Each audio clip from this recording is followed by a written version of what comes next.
이번에는 국민의힘 서천군 의회 비례대표 입후보 예정자들을 차례로 만나봤습니다.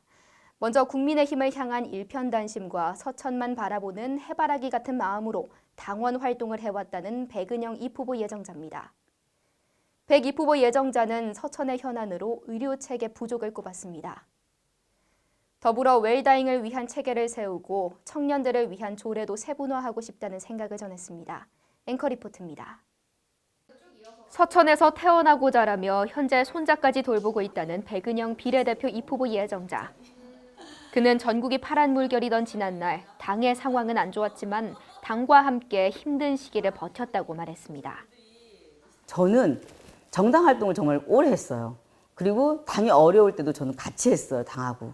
서천과 국민의힘의 해바라기처럼 일편단심을 품고 살아온 백 입후보 예정자는 자신의 이런 한결같은 마음은 누구도 따라올 수 없는 경쟁력이라는 식의 이야기를 했습니다. 그랬기에 그런 그에게 지난 선거의 고배는 참 힘들었다고도 고백했습니다. 이후 4년 동안 숱한 고민으로 하루하루를 보냈다는 그는 서천의 가장 시급한 문제는 의료체계 부족이라고 꼬집었습니다.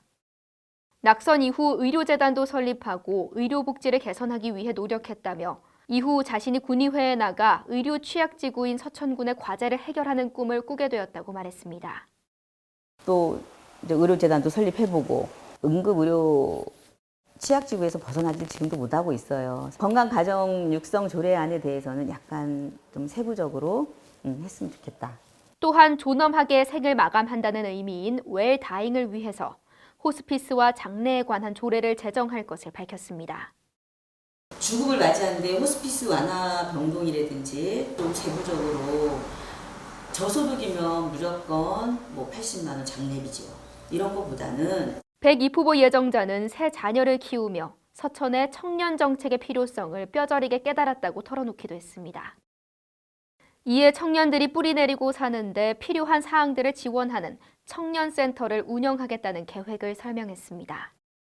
내 부모가 돈이 많아서 커피숍을 차린다든지 어떤 사업체가 있지 않고 이 센터나 어떤 매개체가 있으면 이 아이들이 자립할 수 있는데 도움이 되지 않을까. 이 밖에도 서천에 들어서는 다양한 기업과 장항 국가산업단지에 들어설 기업 지원에 관한 조례 제정, 작지만 강한 강소기업 육성과 지원에 관한 제정 등으로 서천의 경제 도약에 힘쓰는 비례대표가 되겠다는 당찬 포부를 밝혔습니다. 한편 백은영 입후보 예정자는 현 국민의힘 충청남도당 부대변인, 국민의힘 서천군 여성협의회 회장으로 일하며 전 녹색어머니 중앙회 수석부회장, 전 충남교육청 학교안전공제회 이사, 전 자유한국당 서천군 차세대 위원장을 맡은 바 있습니다. SBN 뉴스 이시은입니다.